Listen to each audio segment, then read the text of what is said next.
দিনাজপুর ৫ আসনে বিএনপির মনোনয়ন প্রত্যাশী জাতীয় নির্বাহী কমিটির সদস্য এবং শিল্পপতি আলহাজ এজেডএম রেজওয়ানুল হকের পথসভায় হাজারো নেতাকর্মীর ঢল নেমেছিল। ফুলবাড়ী উপজেলা বিএনপির কাজীহাল ইউনিয়নের আয়োজনে গতকাল বিকেলে আটপুকুর হাট বাজারে অনুষ্ঠিত এই পথসভায় প্রধান অতিথি হিসেবে বক্তব্য রাখেন রেজওয়ানুল হক এবং তিনি বলেন, বিগত সময়ে দেশনেত্রী বেগম খালেদা জিয়া নির্যাতিত হলেও কারও ওপর প্রতিশোধ দেননি। তার আদর্শ ধারণ করে ঐক্যবদ্ধ হয়ে আগামীতে ধানের শীষের বিজয় অর্জন করা হবে। সামিউল ইসলামের প্রতিবেদনে থাকছে বিস্তারিত। দিনাজপুরের ফুলবাড়ী উপজেলায় কাজীহাল ইউনিয়ন বিএনপির আয়োজনে পথসভায় হাজারো নেতাকর্মীর সমাগম হয়েছিল। গত ১৩ নভেম্বর বিকেল ৫টায় কাজীহাল ইউনিয়নের আটপুকুর হাট বাজারে এই পথসভার আয়োজন করা হয়। পথসভায় প্রধান অতিথি হিসেবে যোগদান করে বক্তব্য রাখেন দিনাজপুর ৫ আসনের বিএনপি মনোনয়ন প্রত্যাশী সাবেক সংসদ সদস্য, জাতীয় নির্বাহী কমিটির সদস্য এবং শিল্পপতি আলহাজ এজেডএম রেজওয়ানুল হক।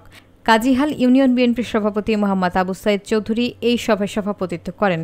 অনুষ্ঠানে প্রধান বক্তা হিসেবে বক্তব্য রাখেন ফুলবাড়ী উপজেলা বিএনপির সাধারণ সম্পাদক মোহাম্মদ মোস্তাক আহমেদ চৌধুরী খোকন। প্রধান মেহমান হিসেবে উপস্থিত ছিলেন দিনাজপুর জেলা বিএনপির যুগ্ম সাধারণ সম্পাদক মোহাম্মদ শাহজুল ইসলাম।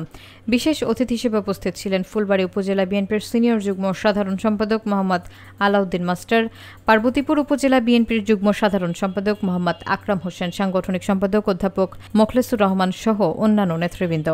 অনুষ্ঠানটির সঞ্চালনায় ছিলেন কাজীহাল ইউনিয়ন যুবদলের সভাপতি মোহাম্মদ আক্তার হোসেন। অনুষ্ঠানে প্রধান অতিথির বক্তব্যে এজেডএম রেজওয়ানুল হক বলেছিলেন, বিগত সময় যারা নির্যাতিত নিপীড়িত হয়েছেন তাদের মধ্যে অন্যতম দেশনেত্রী বেগম খালেদা জিয়া, কিন্তু তিনি কখনো কারো উপর প্রতিশোধ নেননি। তিনি আরও উল্লেখ করেন, তারাও তার আদর্শ লালন করে সকলকে নিয়ে আগামীতে ধানের শীষের বিজয় অর্জন করতে চান এবং বিএনপির সকল নেতাকর্মীকে ঐক্যবদ্ধ থাকারও আহ্বান জানিয়েছেন তিনি। প্রিয় ভাইরা, উনি 5টা নির্বাচন করেছে আমাদের জন্য, ঠিক কিনা?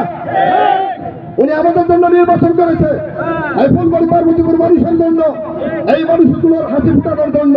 কিন্তু এই শেখ হাসিনা সেই কুশলেরা আমাদেরকে জিততে দেয় নাই, আমাদের ভোট চুরি করে নিয়ে গিয়েছিল। প্রিয় ভাই, আজকে একটা সুযোগ এসেছে, এরকম তো কিন্তু আবার কিন্তু আমরা জানি এই তৃণমূলের নেতৃবৃন্দ আপনারা যারা আছেন, যারা সমর্থন করেন এই দলকে, তাদের কারণে ওরা আমাদের এই দলকে ভাঙতে পারে নাই, আগামী দিনে কখনো ভাঙতে পারবে না।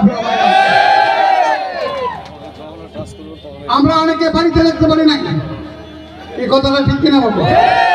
আমরা অনেকে বিভিন্ন নির্যাতনের শিকার হয়েছে, অনেক মামলা মোকদ্দমার শিকার হয়েছে, কিন্তু আমরা কি করেছি? আমরা অত্যন্ত সমর্থন আমরা দলের প্রতি আমরা দিয়ে গেছি। এটা আমাদের বাংলাদেশ জাতীয়তাবাদী দলের প্রতি। আজকে আপনারা বলেন, আমাদের যে দলের মহাসচিব মির্জা ফখরুল আলমগীর স্যার আমাদের ক্যান্ডিডেট চেয়েও 8 বছরের বড়। আমাদের দেশ নেত্রী বেগম খালেদা জিয়া সে 3টে আসন থেকে নির্বাচন করতেছেন, তাহলে আমাদের প্রার্থী কেন করবেন না? কেন ভাবে?